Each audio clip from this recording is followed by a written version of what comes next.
Hey everybody, I'm back home just after 5 o'clock. And I have some games here on Time for Chess I need to attend to that are going to time out starting around 9 o'clock tonight. Let's see, this particular one, okay, 8:30. So I'd like to attend to these now so I can enjoy the rest of my evening without any problems.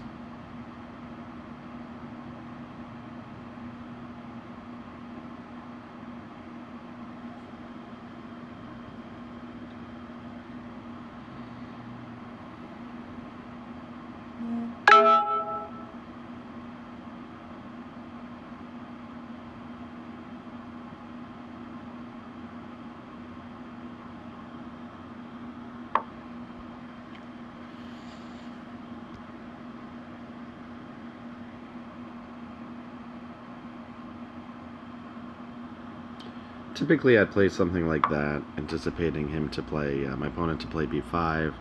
When we exchange pawns, he'd expose the file and my attack on his rook at a8. But I'm going to take advantage of that pawn move as being slightly under tempo, and I'm going to play g3 with the intention of following that up at some point, if not the next move, by fianchettoing my bishop to g2.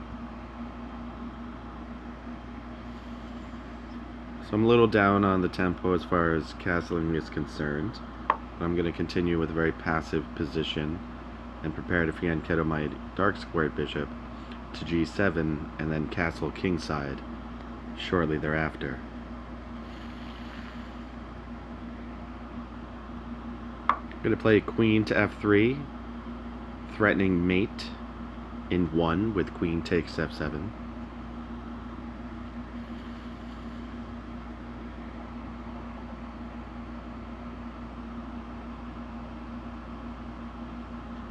I'm going to gain a little tempo advantage here on the castling. My opponent there, Yoda, apparently, Jedi Master, is going to have to spend 2 tempo, first developing a pawn and then fianchettoing his bishop to g2 and then castling thereafter on the king side. Again, a slightly under tempo move. No development of any of the major material. Only pawns have been developed here.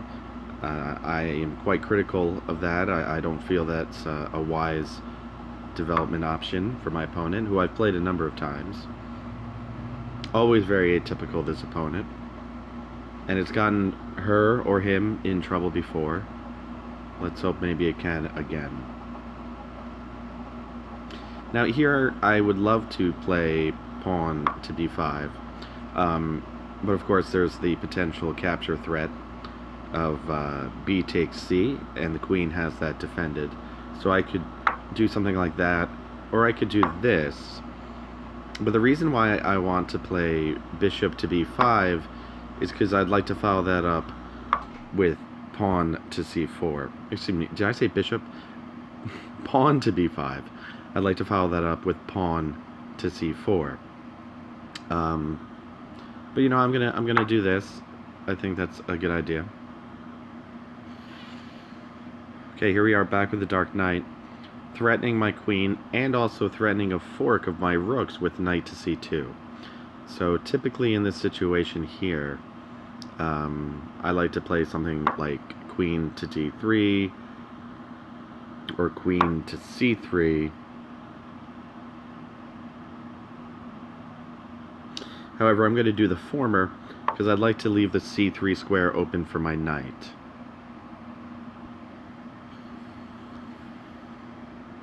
Yeah, this game's lost, of course, but a lost game isn't necessarily a loss in the end if I can achieve a stalemate.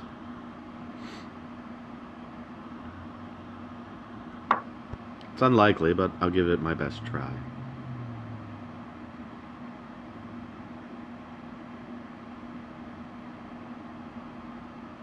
Alright, I'm going to play queen to f3. There's 2 good things about this move. One, it threatens mate with queen takes f7, and it also defends my knight at c3 from the bishop.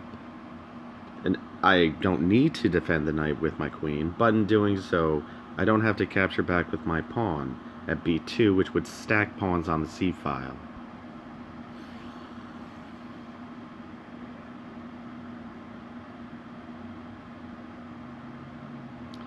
I'm going to start to kick pieces here. Alright, I think I will attend to anything that has time bank being used. Here, you know, a fianchetto is nice. This can be very helpful. But he already has his bishop on that diagonal, so I'm going to fianchetto by playing bishop to b2. Let's see here. Here we go against Grundle. Time bank is being used. Alright. I am going to actually step back to a2 with my bishop, because I can follow that up by playing queen to b3, and then if his pawns on that diagonal open up, and he moves his rook that's at f8, I can get a nice check, and maybe work that into a checkmate.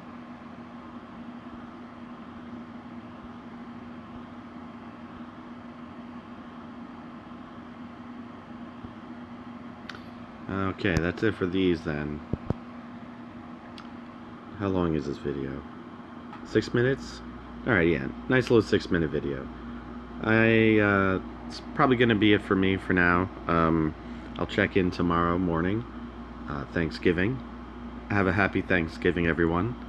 I'm sure I'll wish you that again tomorrow. Take care.